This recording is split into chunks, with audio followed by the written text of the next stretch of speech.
Evening वाली सारी classes के लिए ऐसा शो कर रहा है? मैम ये टीम्स है, टीम्स पे ऐसे ही शो कर रहा है, लेकिन मोडल पे ऐसे नहीं शो रहा है। बस आप ही के क्लास में मैम ऐसा शो कर रहा, वो भी आज शाम के क्लास में। अच्छा, और नेक्स्ट वीक के मंडे की क्लास की इवनिंग देख के हमें बताइए तो। आज 10 है ना, 17 की इवनिंग का क्लास देख के हमें बताइए तो, वो भी ऐसा शो कर रहा है क्या? Yes ma'am. 17 की क्लास के लिए भी ऐसा है? Yes ma'am, same. Okay ma'am yes ma'am, Thursday class में कैंसिल भी शो सेम कर है रहा और वापस मंडे क्लास में भी सेम दिखा रहा है इवनिंग के क्लास में। ठीक है, आज वाली क्लास अभी रन करते हैं, फिर हम इसके लिए कंप्लेंट कर देंगे।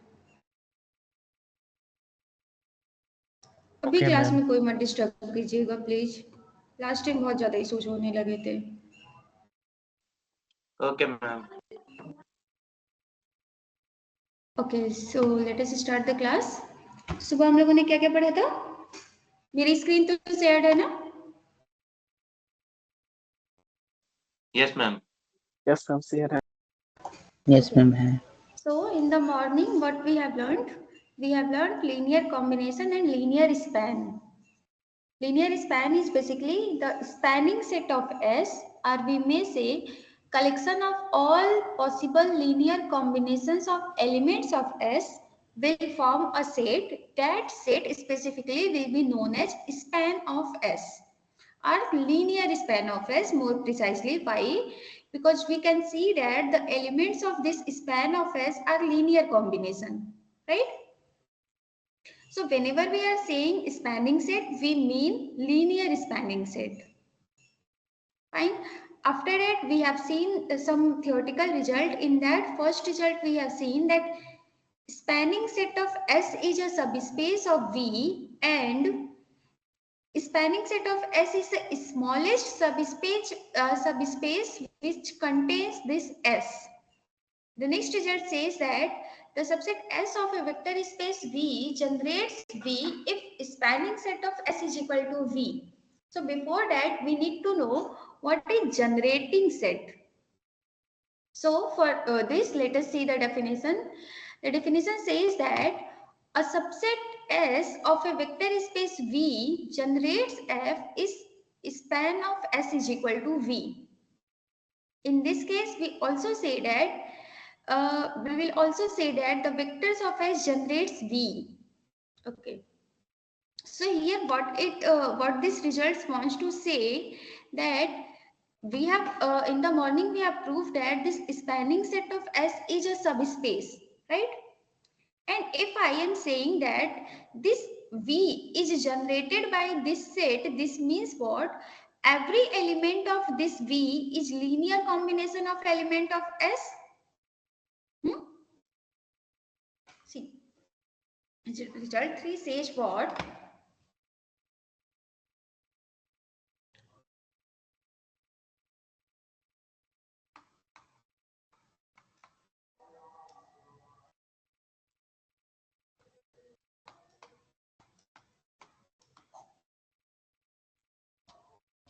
That if result 3 is this one,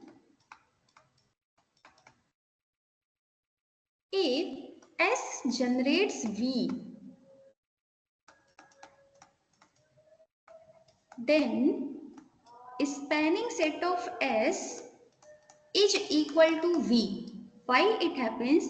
Because whenever we say that S generates V, this means that for every V in V, there exists some finite element in this S, say V1, V2, Vk, for some k in a set of natural number,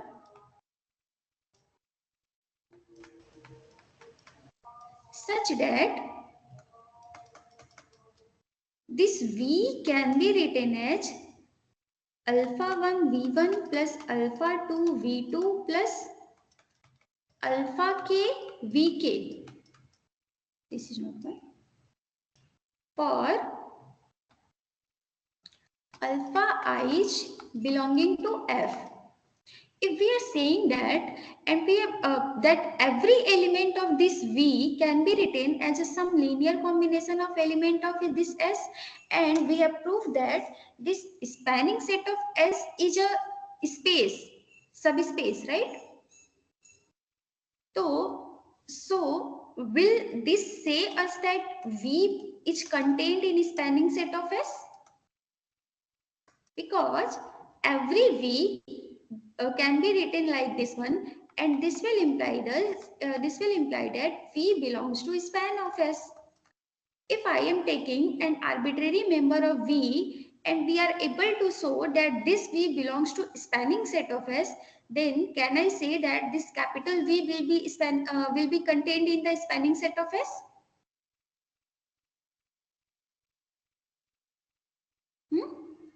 Please answer.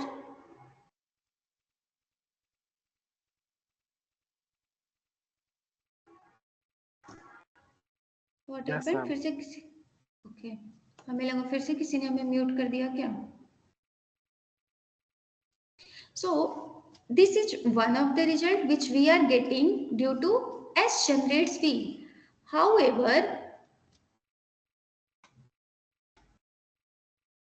this spanning set of S is already contained in V. In the morning we have proved. Yes, ma'am. So from this 1 and 2, can we say that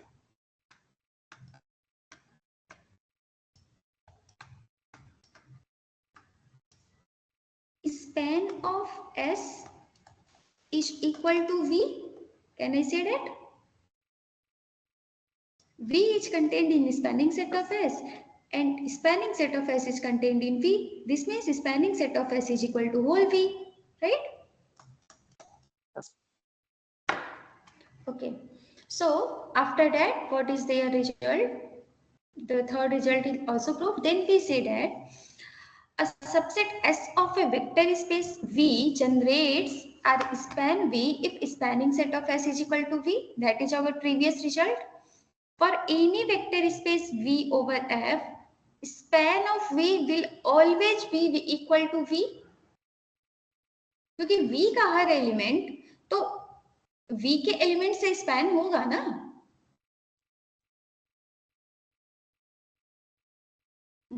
जैसे morning में हमने दिखाया था Yes. कि S हमेशा spanning set of S में contained होता है ना? क्यों? Yes. क्योंकि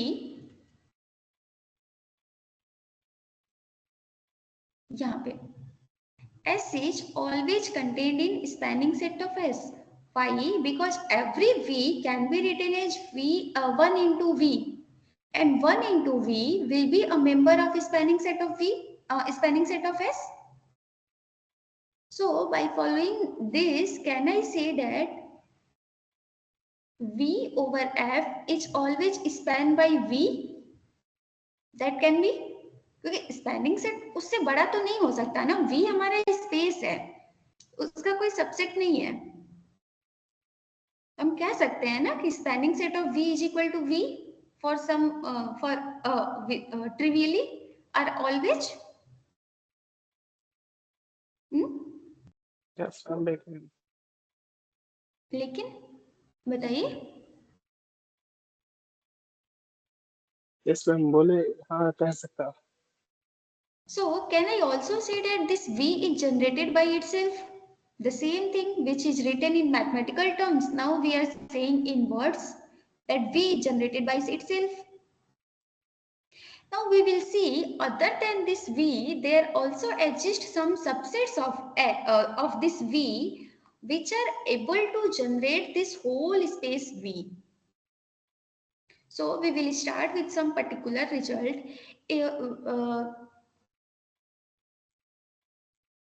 Okay. For this, for seeing how some set can generate whole space, let us take some particular example.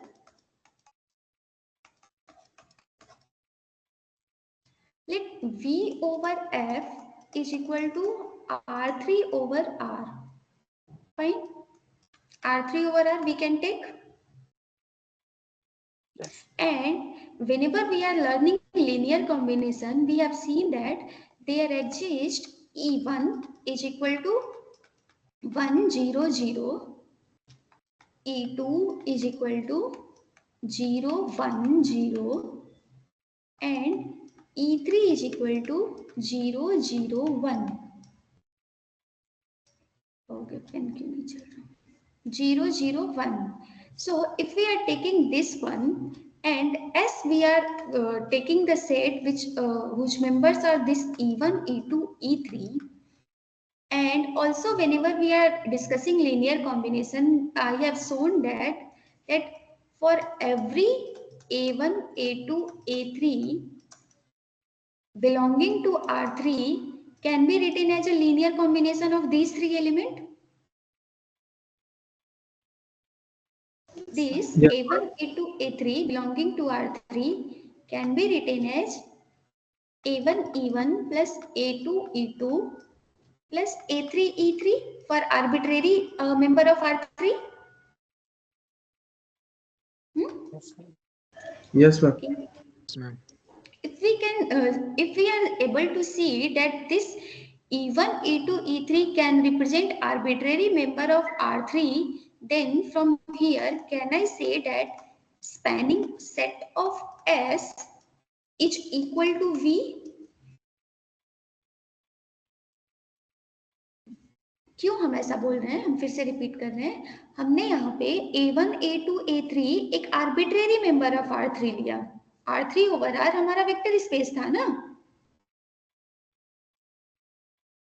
R3 over R एक वेक्टर स्पेस था. हमने इसमें तीन एलिमेंट्स लिए E1, E2, E3. और जब इन तीन एलिमेंट्स का लीनियर स्पैन हम फॉर्म कर रहे हैं तो उसमें कैसे मेंबर्स जाएंगे? इस टाइप के. For A1, A2, A3 belonging to F, है ना? Yes, ma'am. And from this linear combination, what we are able to see that any member of this R3 can be written by this sum, linear sum. This Yes, ma'am. holds for every A1, A2, A3 in R3, na? So from here, can I say that the spanning set of S is equal to whole V? And this is equal to R3 more precisely क्योंकि हमने यहाँ V is equal to R3 लिया है.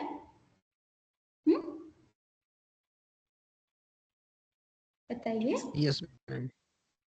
Similarly, we have taken Pn over R, set of polynomials of degree less than or equal to n. उसमें कैसे polynomials आए थे? Summation I is equal to 0 to n ai x to the power I such that ai belongs to R, क्योंकि polynomial set हमारा real numbers के ऊपर था. Coefficients हमारे रियल नंबर थे तो हमारा फील्ड जो होगा वो भी हमने रियल नंबर लिया है. And a i belonging to R for every i less than or equal to n greater equal 0. तो ये सेट जो पी एन आर है और हम एक सेट ले रहे हैं S which will be collection of 1 x x square x cube up to so on x to the power n, then can I say that this S is able to generate whole PNR? S पहले ये subset है कि नहीं PNR का? PNR is the collection of all polynomials of degree less than or equal to n. तो ये S जो है वो हमारा सबसेट है कि नहीं PNR का? Is this subset of PNR? Yes, ma'am. ठीक है. और क्या spanning of S will be equal to PNR?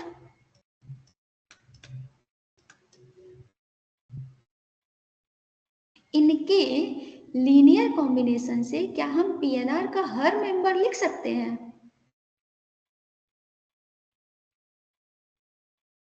Think करिए, थिंक करके बताइए.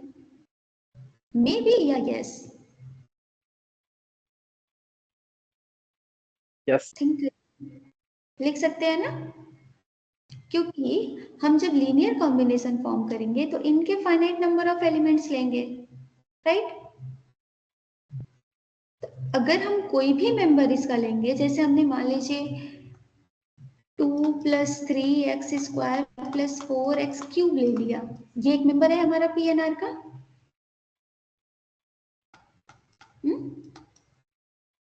है ना? Yes ma'am. इस पॉलिनोमियल को क्या हम इस S के लीनियर स्पैन से लिख पा रहे हैं?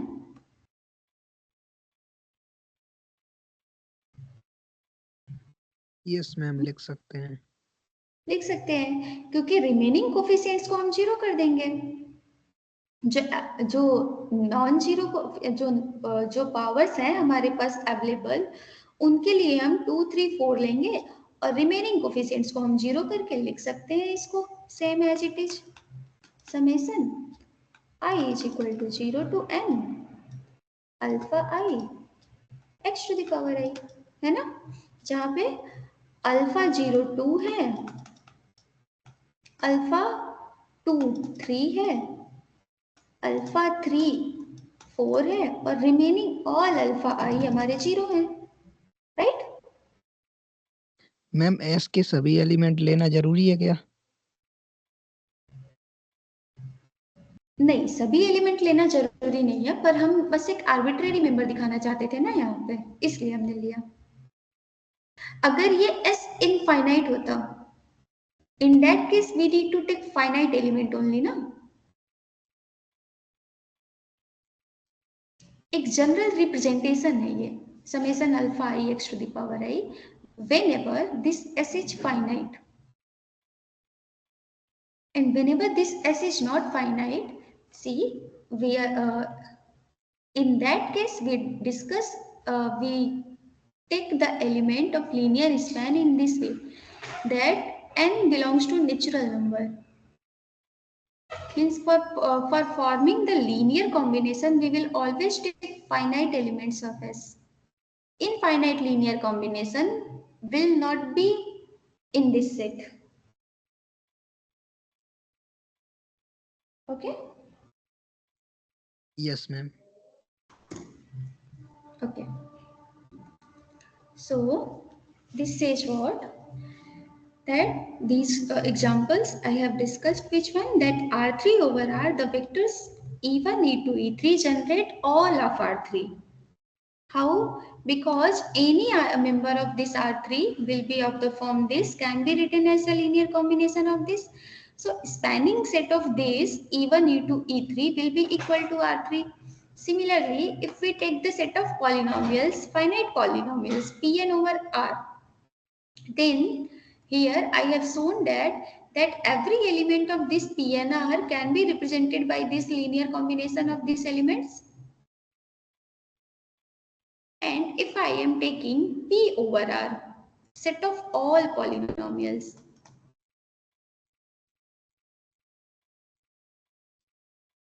I is equal to 0 to n, alpha I xi such that n belongs to some natural number and alpha I belongs to f.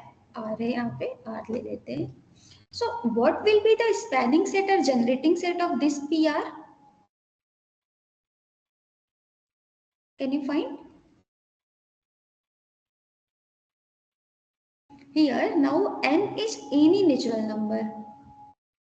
So here this PNR contains all possible polynomials with real coefficients. Ma'am आपने alpha I के बाद ये x raise to the power I लिखा है या n raise to the power I लिखा है? X. Okay ma'am, thank you ma'am. n ये है.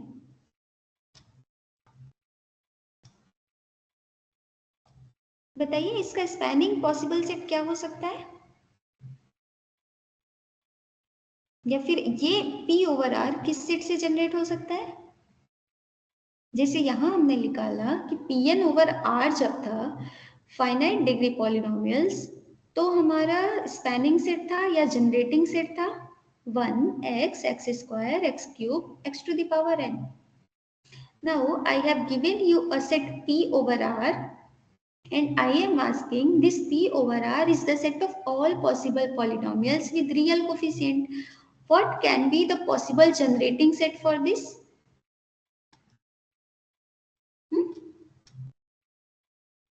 1x, x square, x to the power n. Will this end here or it will go further? ये आगे जाएगा कि यहीं पे क्लोज होगा? आई थिंक मैम यहीं तक रहेगा। और कोई आंसर देना चाहता है?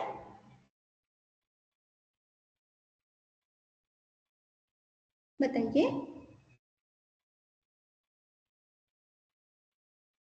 सी, अगर हम केवल यहां तक ही लेंगे 1x, x स्क्वायर, xn, तो ये तो हमारा जनरेटिंग सेट Pn R के लिए बस है ना। मतलब ये हाईएस्ट डिग्री पॉलिनोमियल कितना जनरेट कर पाएगा? n तक का। n इसके लिए हाईएस्ट पावर होगा ना।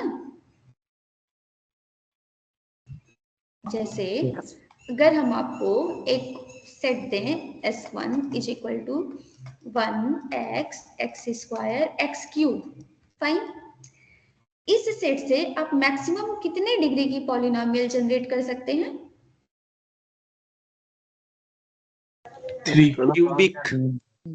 3 डिग्री का, राइट? क्यों? क्योंकि हमारे पास आएगा alpha 1 into 1 plus alpha 2 into x plus alpha 3 into x square plus alpha 4 x cube. Maximum power हमारी 3 तक जाएगी। सिमिलरली इस एस से जो सेट जनरेट होगा उसकी मैक्सिमम पावर कहाँ तक जाएगी? मैक्सिमम कितने डिग्री की पॉलिनोमियल आएगी? n डिग्री तक आएगी, राइट? पर यहाँ हमारा P ओवर R ये तो n डिग्री तक फिक्स नहीं है ना। ये तो all possible linear, all possible polynomials है ना। तो इसमें n प्री फिक्स नहीं है। n हमारा इस मिडिल स्ट्रेट लाइन के बाद आ रहा है। दैट मीन्स ये n हमारा वेरी करेगा नेचुरल नंबर्स के ऊपर। जैसे यहाँ पे अल्फा i वेरी कर रहा है रियल नंबर के ऊपर, फील्ड के ऊपर। उसी तरह से ये n भी तो वेरी कर रहा है ना। जैसे हम लोग सेट लिखते हैं collection of 2x such that x belongs to z। इसका क्या मतलब होता है?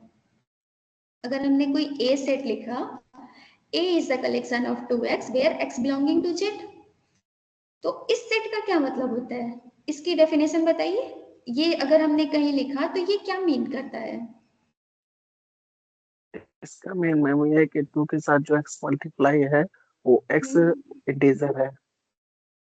x इंटीजर है, तो इससे अगर हम एलिमेंट के टर्म्स में लिखना चाहें तो इसमें कहां से कहां तक के एलिमेंट्स आएंगे?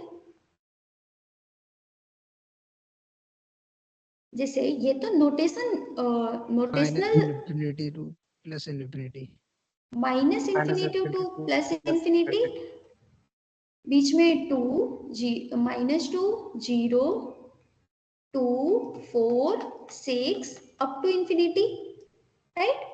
तो ये हमें कैसे मिला? ये हमने x को इसी z के ऊपर वेरी कराया ना। yes ma'am yes ma'am. Similarly, here n will also vary on the set of natural number. So, will it be possible to write all polynomials with only finite terms or only with this x to the power n? जैसे इसमें n अगर हमारा natural number है तो n+1 भी तो आ सकता है ना इसमें, इस p ओवर r में। Of course x to the power n-1 मतलब n+1 डिग्री का पॉलिनोमियल आ सकता है। तो उसको हम कैसे इससे लिखेंगे?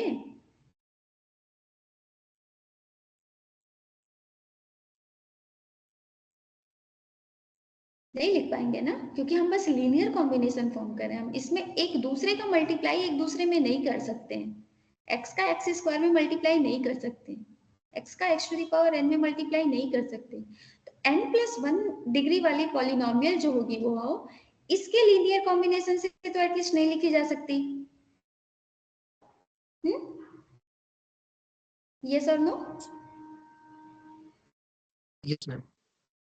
राइट, तो मतलब ये सेट हमारा यहाँ तो नहीं क्लोज हो सकता अगर हम इस S को generating set of P over R बोलना चाहते हैं तो, राइट?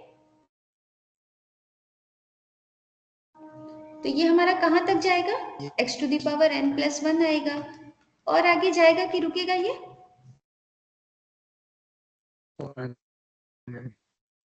और आगे जाएगा, है ना? मतलब ये सीक्वेंस जो है ये सेट जो है S, इसमें फाइनाइट नंबर ऑफ एलिमेंट्स नहीं होंगे ना। जैसे अभी हमने n+1 लिखा तो इसमें P ओवर R पे n+2 डिग्री का पॉलिनोमियल भी तो आ सकता है, n+3 भी आ सकता है, कोई कहे 2n भी आ सकता है, 2n पावर का 2n डिग्री का polynomial, right? It can be. So generating set of this P over R can not be finite.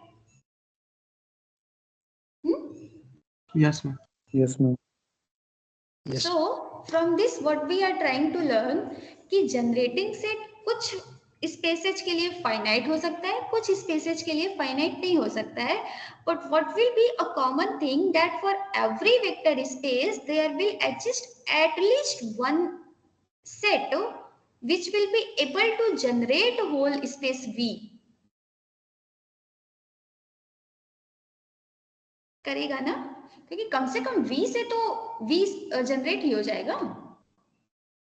See this one, अगर हमें कोई फाइनाइट एलिमेंट नहीं मिल रहा है कि हम नहीं दिखा पा रहे हैं तो कम से कम V तो हमारे पास है ही ना। Yes, ma'am. Yes, ma'am. और Yes, कुछ ma'am. केसेस में V ऐसा से होगा, कुछ केसेस में ऐसा होगा कि हमारे पास फाइनाइट नंबर ऑफ एलिमेंट से हम उस स्पेस को जनरेट कर पाएंगे, और कभी ऐसा होगा कि हम फाइनाइट नंबर ऑफ एलिमेंट से उस सेट को जनरेट नहीं कर सकते, उस स्पेस को। Like this one, P over F polynomials, set of polynomials, set of all polynomials। और जैसे ही अगर इसमें पॉलिनोमियल की डिग्री हमने फिक्स की less than or equal to n, we are able to generate this with a finite number of element, right? बोलिए। Okay, now the next concept will come linear independent and linear dependent, because now we are moving towards basis and dimension। So पहले हम लोगों ने क्या पढ़ा? Linear combination, फिर linear span, अब हम पढ़ेंगे लीनियर इंडिपेंडेंट एंड डिपेंडेंट। और जब ये लेक्चर या इसके बाद एक और लेक्चर लगेगा तब हम लोग बता पाएंगे कि कौन सा set finite number of element से जनरेट हो रहा है और कौन सा set finite number of element से जनरेट नहीं हो सकता। For this, let us first see what is linear independent and linear dependent. The zero vector is always a linear combination of v1, v2, vn via a trivial representation. By a trivial representation, what I mean that all scalars we will take 0, and this 0 can be written in this way: 0 into v1 plus 0 into v2 plus 0 into vn. Why? Because basic properties of vector space says that if we are multiplying 0 scalar with any vector, this will give us 0 vector. Yes, ma'am. Sometimes it may or may not be possible to write this 0 is equal to C1 V1 plus C2 V2 plus Cn Vn, where this C1 C2 Cn belongs to F and Ci is not equal to 0। एक zero representation तो इसका हमेशा exist कर रहा है जो trivial है। कुछ केसेस में हमें ऐसा मिल सकता है कि ये सारे के सारे कोफिशिएंट्स जीरो ना हो, फिर भी इनका लीनियर कॉम्बिनेशन जीरो बन जाए, हो सकता है ना। जैसे अगर हमने लिया, हमने R3 का ही एग्जांपल लेके चलते हैं। हमने एक V1 लिया, V1 में हमने लिया 1 1 1, फाइन, और दूसरा हमने V2 लिया, V2 लिया हमने -1 1 -1 fine. So V1 plus V2 will be what? बताइए यूजुअल एडिशन के साथ, क्योंकि R3 ओवर R लिया है ना। 0 0 0 0 0 0 0 पर यहाँ तो हमारे इन V1 V2 के कोफिशिएंट 0 नहीं है ना, 1 है ना। जब 1 into V1 plus 1 into V2 is equal to 0 0 0, and this is also equal to 0 into V1 plus 0 into V2, right? Can be. इस 0 को हम इन दोनों तरीके से रिप्रेजेंट कर सकते हैं ना। yes ma'am. तो जब हम इस 0 को, जैसे अब हमारे पास ये दो वेक्टर्स दिए, ठीक है, ये दो वेक्टर li बोले जाएंगे if α1 v1 plus α2 v2 is equal to 0 implies that α1 is also equal to 0 and α2 is also equal to 0. Then this v1 v2 will be called linearly independent vectors. And if α1 v1 plus α2 v2 is equal to 0, does not imply that α1 is equal to 0 as well as α2 is equal to 0. Sorry, not equal to लिख दिया, not equal to sorry α2 is, अगर ये इनका linear combination 0 लिखा जा रहा है और ये इंप्लाई नहीं कर पा रहा है कि इनके दोनों कोफिशिएंट्स 0 हैं, then we will call that this v1 v2 are LD, is the short form of linearly dependent. Linearly dependent. And whenever this case will happen, we will say that this v1 v2 are Li. Li means linearly independent.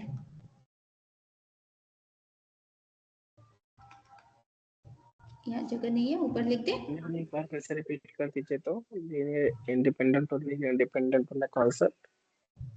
Sorry, फिर से बोलिए अपना question, की आवाज clear नहीं आई थी हमें। Ma'am ये कॉन्सेप्ट फिर से रिपीट कर दीजिए थोड़ा सा, ये LI और LD वाला। ओके, फिर से हम करते हैं। इसके लिए पहले जगह नहीं है, ऊपर लिख लें।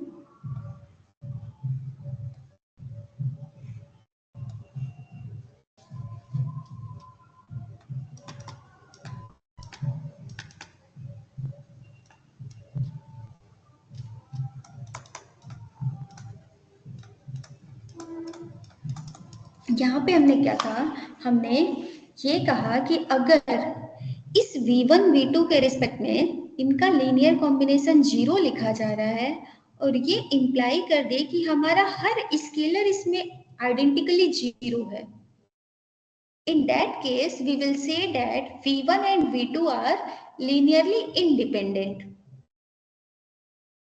are aligned. इसे आप ऐसे भी समझ सकते हैं कि देखिए यहाँ पे अगर α1 v1 is plus α2 v2 is equal to 0 है और हर स्केलर इसमें 0 हो रहा है, दैट मीन्स इस v1 को हम कैसे भी v2 से तो नहीं फाइंड आउट कर सकते हैं at least, right? Yes ma'am.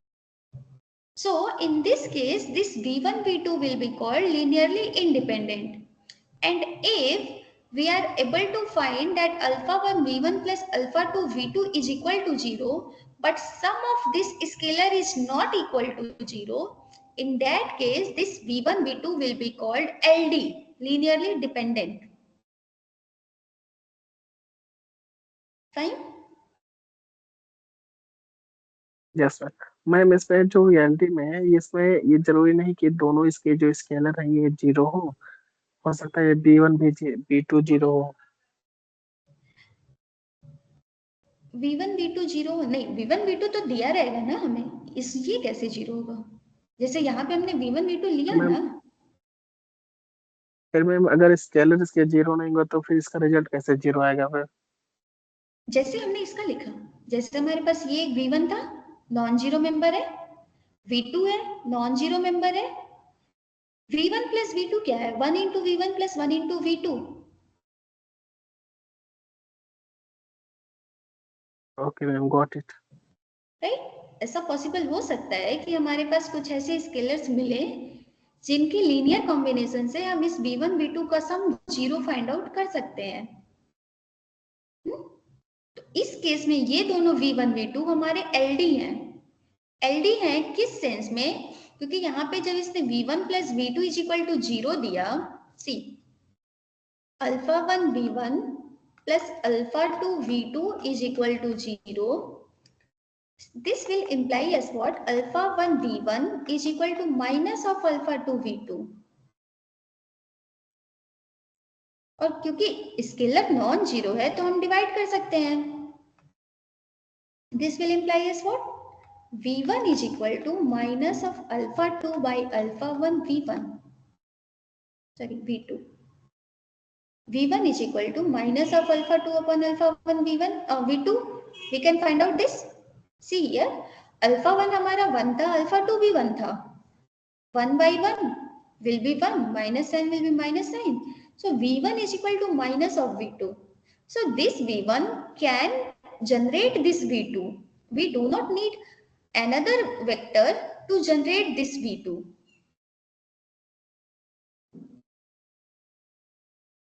Am I yes ma'am, right? Got it. Yes. And if I take a third member v3 is equal to 1 1 0, then try to find alpha 1 v1 plus alpha 3 v3 is equal to 0. What will be the possible values of this alpha 1 and alpha 3? This will give us what?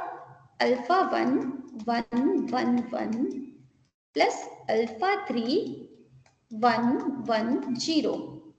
Right, right side हमारा 0 है, 0 लिख लेते हैं। ये हमें क्या देगा? ये हमें देगा अल्फा 1 R3 ओवर R ले रहे हैं, यूजुअल मल्टीप्लीकेशन है, alpha 1 plus alpha 3, alpha 1 plus alpha 3 and this one will alpha 1 plus 0. This is equal to 0. 0 means here 0 vector, not normal 0, क्योंकि वेक्टर का कॉम्बिनेशन तो वेक्टर ही जाएगा ना। This means what? 0 0 0। अब दो टपल कब इक्वल होते हैं? जब वो एलिमेंट वाइज इक्वल होते हैं, है ना?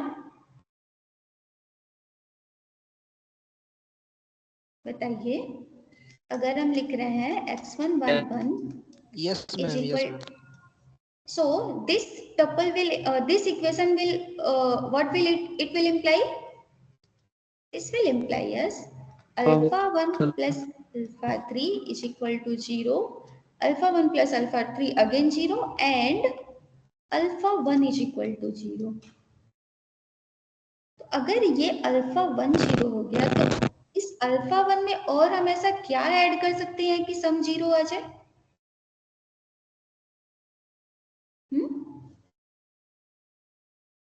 Zero.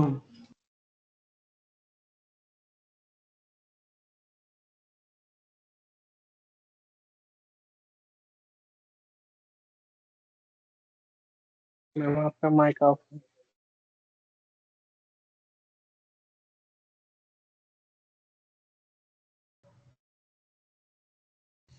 So v1 and v3 are li, linearly independent, because this follows our definition. If we are writing alpha 1 v1 plus alpha 3 v3 is equal to 0, this implies as what? That all scalars should be identically 0.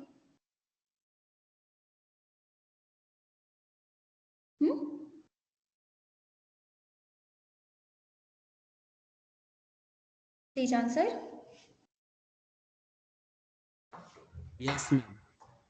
Okay. Ma'am Yes, किसी ने मुझे meeting से बाहर कर दिया, मैं समझ नहीं पाया, आप क्या बताएं। आई जस्ट सेड कि जैसे यहाँ पे हमने जब v1 v2 को लिया तो v1 v2 के लिए हमें ऐसा नॉन जीरो स्केलर मिल गया कि इस v1 v2 का कोई एक लीनियर कॉम्बिनेशन जीरो लिखा जा रहा है, राइट। v1 v2 ये था हमारा। तो जब नॉन जीरो स्केलर मिल गया और उसका रिप्रेजेंटेशन जीरो हो पा रहा है, in that case we are following this definition that alpha 1 v1 plus alpha 2 v2 is equal to 0, but alpha 1 and alpha 2 are not equal to 0. So in that case v1 v2 will be called LD vectors. और हमने एक तीसरा vector v3 लिया 1 1 0 और इसका linear combination हमने इस v1 के साथ लिया और हम ये फाइंड आउट करना चाहते हैं कि ये v1 v3 li है या LD। LI चेक करने के लिए LI क्या कहता है कि alpha 1 v1 plus alpha 2 v2 is equal to 0। So का माइक कैसे ऑफ हो गया? मैम आपका माइक ऑफ हो गया। लोग हमें ये ऑफ कर देंगे तो सुनेंगे किसको? खुद से पढ़ लेंगे क्या?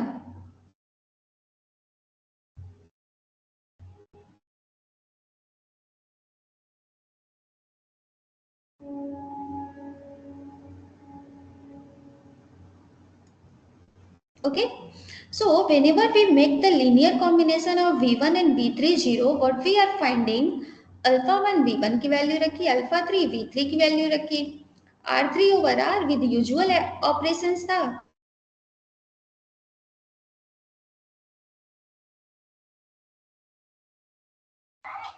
अरे भाई काहे ऐसे कर रहे हो? नहीं स्टडी करना है तो हट जाओ। मैम आपका म्यूट कर दिया है। कौन है भैया, किसको दिक्कत है हमसे? मैम पता नहीं कौन मुझे भी मीटिंग से बार बार बाहर कर दे रहा है। ऐसा मत करिए आप लोग। मैम इवनिंग वाली क्लास में जितनी भी इवनिंग वाली क्लास है सब में ऐसा ही मतलब दिया हुआ है मीटिंग, तो आप एक बार मतलब और बात कर। हाँ, उससे हम कल कंप्लेन करेंगे उसके लिए। Yes ma'am. आज तो क्लास होने दीजिए। Yes ma'am. ओके, सो यहाँ जब हमने अल्फा 1 v1 और v3 का कॉम्बिनेशन जीरो वेक्टर के इक्वल लिखा तो हमें सॉल्व करने पे इसे क्या मिल रहा है कि अल्फा 1 भी जीरो हो और अल्फा 3 भी जीरो हो। बिना इन दोनों के जीरो हुए इनका लीनियर कॉम्बिनेशन जीरो वेक्टर नहीं दे सकता, right. So from this what we have concluded that this v1 and v3 are Li vectors, right?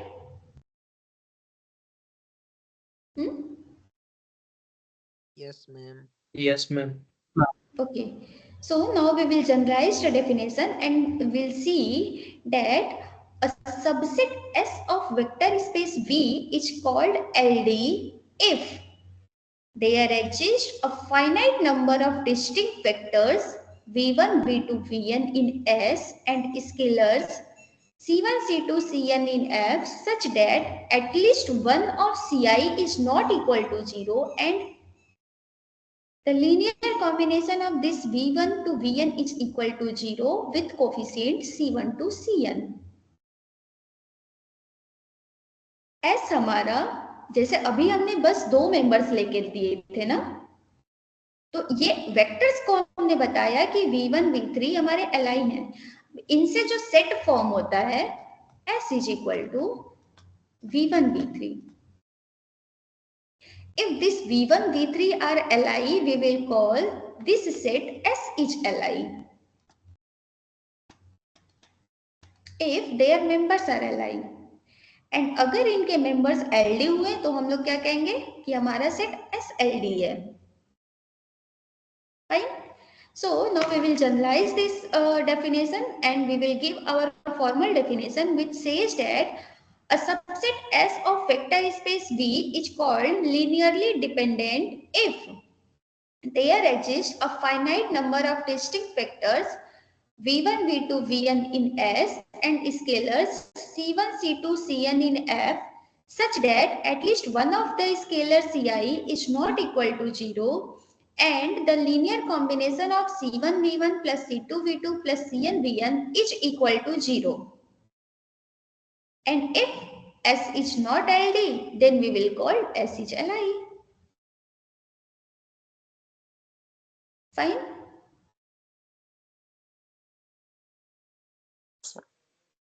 कोई दिक्कत इस डेफिनेशन में? Yes, ma'am. Please repeat one. जैसे हमने यहाँ दिखाया ना कि हमने दो वेक्टर्स को Li और Ld कब बोला?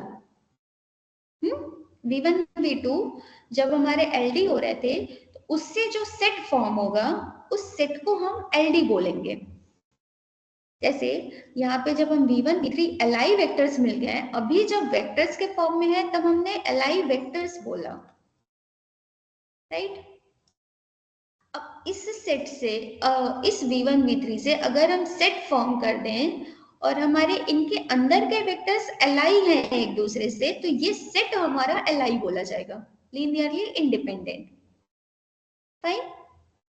ऐसे ही अगर कोई दूसरा सेट है S2, उसमें हमने V1 V2 हमारा LD मिला था, तो अगर हम V1 V2 लेते हैं तो V1 V2 हमारे वेक्टर्स LD थे, तो ये S2 जो है वो सेट हमारा LD बोला जाएगा. फाइन. तो ये अभी जब हम लोग पीछे पढ़ रहे थे तो हम लोगों ने क्या देखा था कि S अगर कोई हम सबसेट ले रहे हैं V का, तो वो हमेशा जरूरी नहीं है कि फाइनाइट ही हो. So the definition of Li and LD set says what? A subset S of V is called LD if there exist finite number of distinct vectors V1, V2, Vn in S and scalars C1, C2, Cn in F such that at least one of these scalars is non-zero and the linear combination of this V1, V2, Vn with coefficient C1, C2, Cn is equal to 0. Then we call this set S is LD. And if this set S is not LD, then we will call the set S is Li.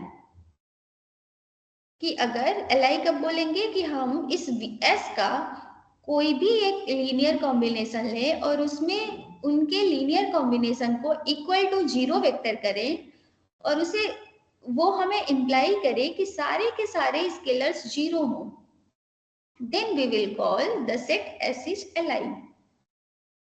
Fine? Fine. Yes, ma'am. Hey, who is that removing me from the class? Ma'am, and कौन है भैया? कौन बदमाशी कर रहा है? what is going on in class?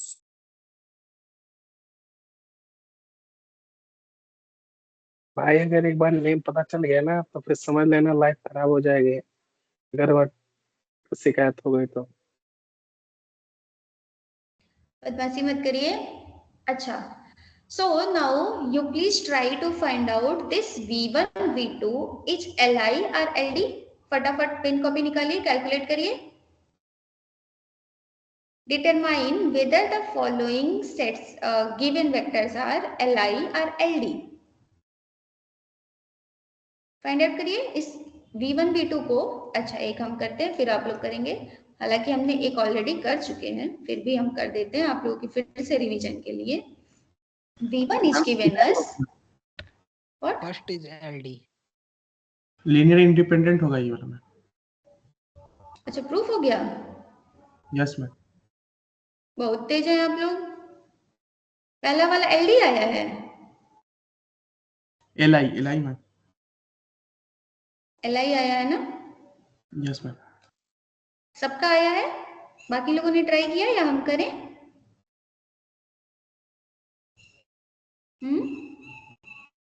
कर रहा है. ओके, करिए. जिन लोगों ने पहला कर लिया है वो आप लोग होमवर्क में करके लाएंगे. हाँ मैम. ठीक है, तो ये चारों चेक करके बताइएगा हमें. मैम एक बता दीजिए. ठीक है, पहला हम बता देते हैं 1 2 3 102 v1 is equal to 1 2 3 and v2 is equal to 102. Fine. Now we are asking whether age, sorry, r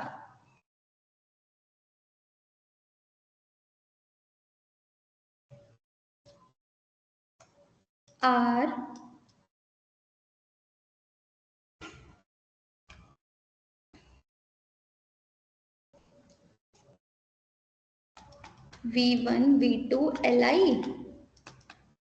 So अगर हमें इसे li चेक करना है तो हमें क्या करना होगा? We will take, let there exist alpha 1 alpha 2 in f such that alpha 1 v1 plus alpha 2 v2 is equal to 0 vector. Since here we are seeing v1 v2 are member of R3, so our 0 vector will be what? R3 over R का 0 vector. सब भूल जा रहे हैं आप लोग, revise करते रहिए नहीं तो सारी चीजें भूल जाएंगी. और अल्फा 1 v1 क्या होगा? Alpha 1 1 2 3 plus alpha 2 1 0 2. This is being equal to 0 0 0. This implies that since we are taking R3 over R Euclidean vector space, operations are usual, so it will be alpha 1 2 alpha 1 3 alpha 1 plus alpha 2 0 and 2 alpha 2. This is being equal to 0 0 0. This will give us what? Vector addition क्या होगा? Element wise sum. Yes, ma'am. Alpha 1 plus alpha 2 2 alpha 1 3 alpha 1 plus 2 alpha 2. This is being equal to 0 0 0. दो tuples equal कब होते हैं? जब वो element wise equal हो. This will imply as what? Alpha 1 plus alpha 2 is equal to 0, 2 alpha 1 is equal to 0, and 3 alpha 1 plus 2 alpha 2 is equal to 0. Now this equation will give us what? 2 alpha 1 is equal to 0. 2 is a non-zero number. So will this imply alpha 1 is equal to 0? Yes, ma'am. Yes, ma'am. अब इस alpha 1 को 0 हम इसमें या इसमें रखें, alpha 2 हमें क्या मिलेगा? 0. Alpha 2 is also equal to 0. So if for this v1 v2 only the trivial representation of 0 exists, or if we are taking alpha 1 v1 plus alpha 2 v2 is equal to 0 vector, then this implies as what? Alpha 1 and alpha 2 both are 0. This will imply as what? v1 v2 are v1 v2 are li की ld LI होगा ma'am. li. Similarly आप लोग ये homework करके आएंगे दूसरे तीसरे Yes, ma'am. चौथे के लिए. ये कौन सा इसमें से li है, कौन सा ld है ना? Yes, ma'am. Okay. Now we will अरे read some. क्या हो गया भैया? भैया मैम कोई निकाल रहा है बार बार.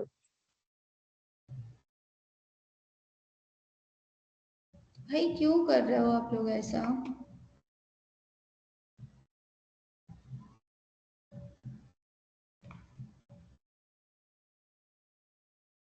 Okay, now we will read some properties of this Li and Ld sets. Consider a vector space V over F and let S1 be a subset of S2 and S2 be a subset of V. Means S1 हमारा S2 से छोटा है और S2 हमारा V में contain है. और S एक कोई दूसरा सबसेट है V का। ये तीनों हमारे V के सबसेट होंगे, S1, S2 and S। Yes, ma'am. Yes, ma'am. So any set S which contained in V which contains 0 is automatically linearly dependent. Why? Because we will always represent this 0 vector as a product of 1 into 0.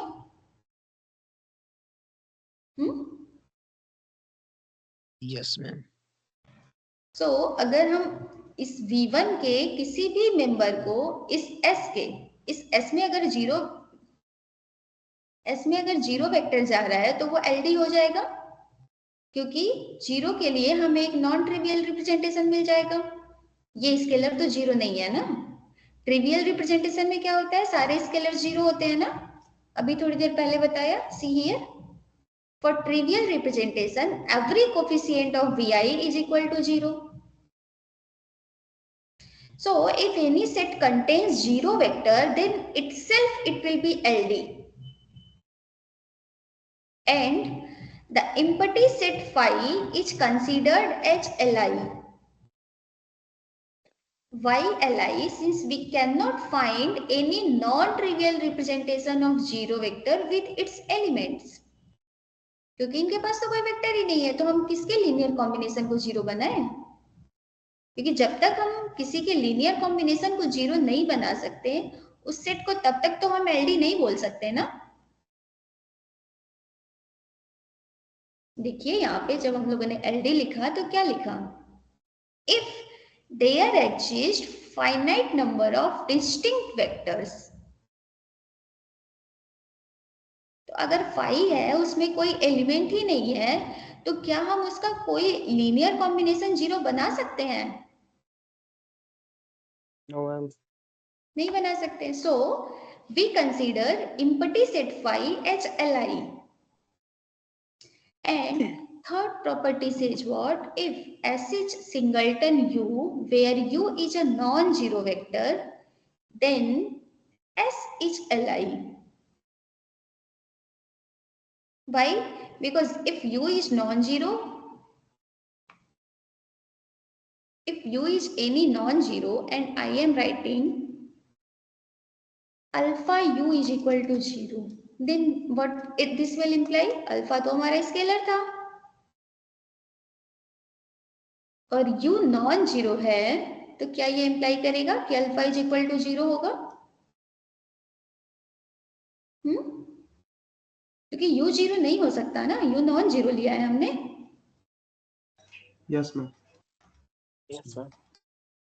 Not equal to 0 and alpha U is equal to 0. This will imply alpha is equal to 0 and this will imply a spot singleton U with U not equal to 0 is Li.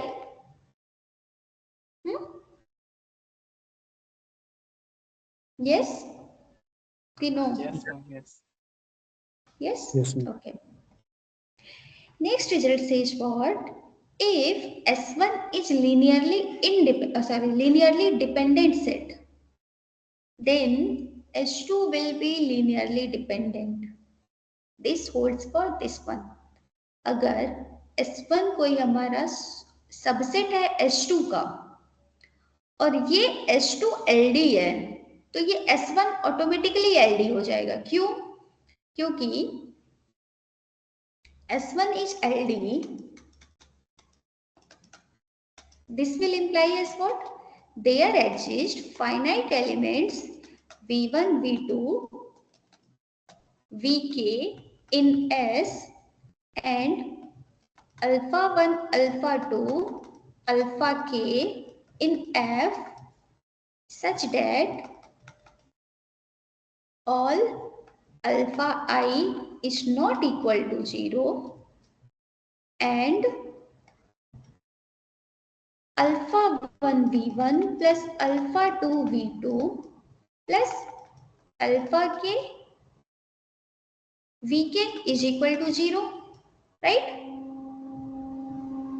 है ना?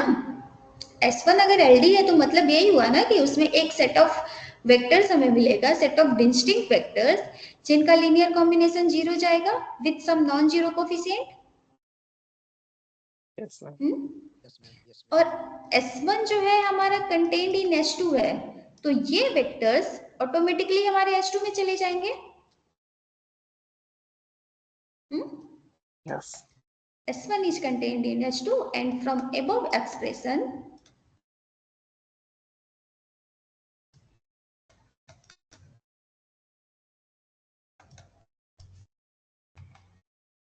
we have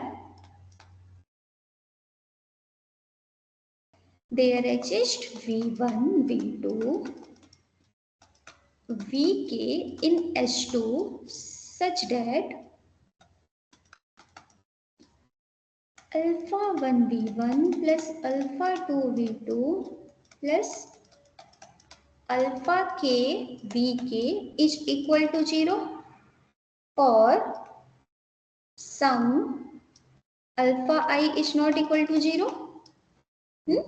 हो जाएगा। S1 contained in S2 था, हमें ये combination पहले ही 0 मिला था क्योंकि हमारा S1 कंटेन्ड इन S2 था, तो ये जो V1, V2, Vk थे S1 से के साथ साथ S2 में भी तो बिलोंग करेंगे। Yes ma'am. अगर S2 में बिलोंग करेंगे तो फिर ये कॉम्बिनेशन तो हमारा इसमें भी आएगा ना S2 में, and this will imply as what S2 is LD। तो अगर कोई सेट है वो LD है तो उसका सुपर सेट हमेशा LD होता है।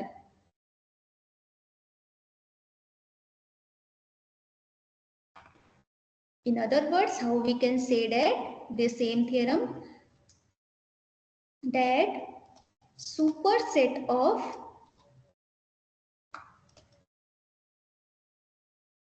a LD set is also LD.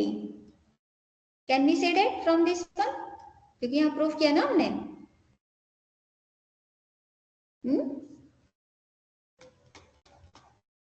Yes ma'am.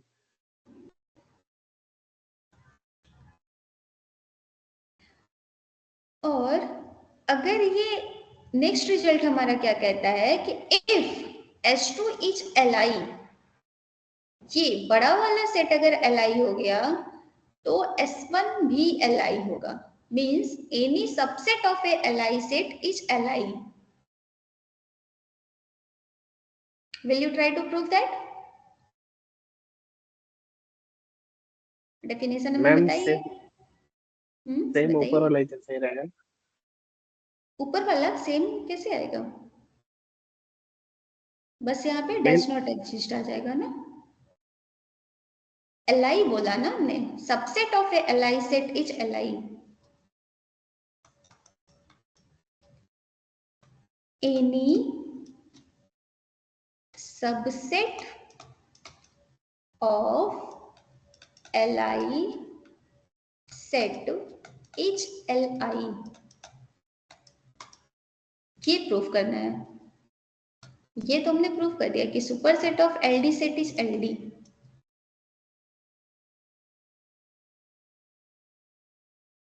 कैसे होगा? Let S1 be a superset, S1 be a subset of S2 and S2 is Li। अगर ये S2 Li है, this means what? There does not exist any V1, V2, Vk in S2 and alpha 1, alpha 2, alpha k in F such that alpha 1 V1 plus alpha 2 V2 plus alpha k Vk is equal to 0 for alpha I not equal to 0 for some alpha I। Li का यही था ना, Li जब होगा तो हमें 0 के लिए बस ट्रिवियल रिप्रेजेंटेशन मिलेगा। है ना, सारे स्केलर्स 0 होंगे ना। क्या हुआ, बाउंस हो रहा है क्या? अच्छा, थोड़ा सा बस देख लीजिए फिर। बस ये लास्ट स्टेटमेंट है। तो अगर इस H2 में ये लीनियर कॉम्बिनेशन 0 नहीं हो रहा है तो क्या S1 में हमें मिलेगा कोई ऐसा मेंबर कि जिसका लीनियर कॉम्बिनेशन 0 हो जाए with some non zero coefficient? बड़े सेट में नहीं मिल रहा, छोटे सेट में मिलने की पॉसिबिलिटी है? नहीं मैम। नो नहीं मैम। है। So this will imply there does not exist any V1, V2, Vk in S1 and alpha 1, alpha 2, alpha k in F such that alpha 1 V1 plus alpha 2 V2 plus alpha k Vk is equal to 0 for some alpha I not equal to 0. नहीं मिलेगा ना? And this will imply as what? S1 ही चला ये।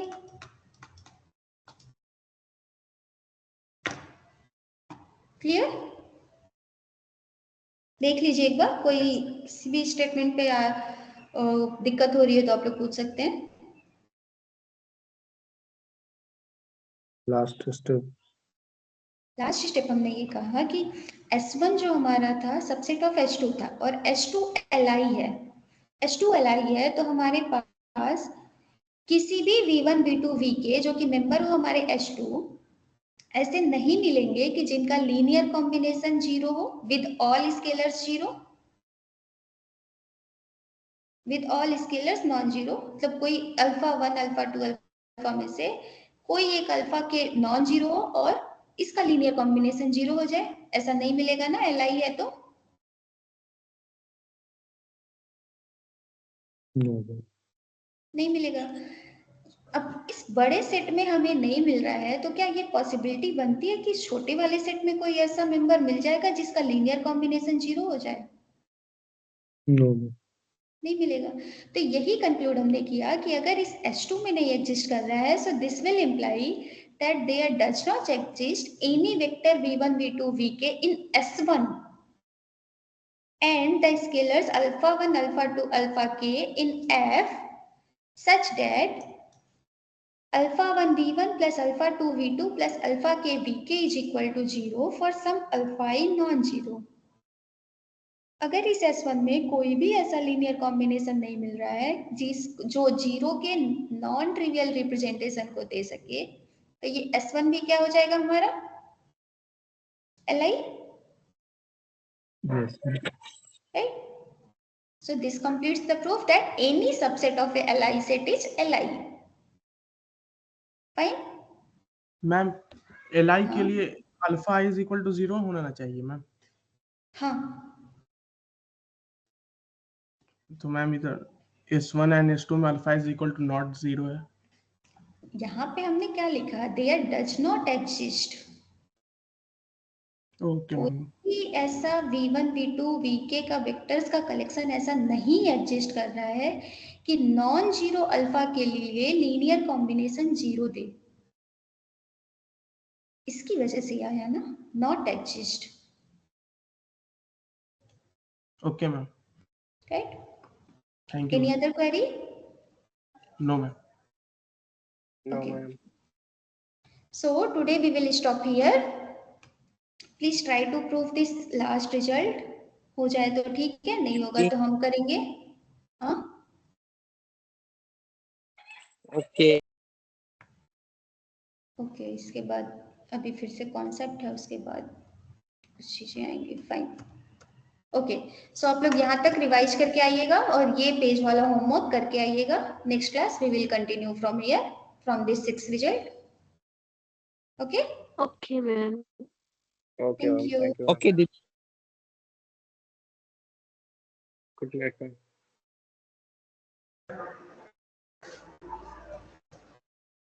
क्यों?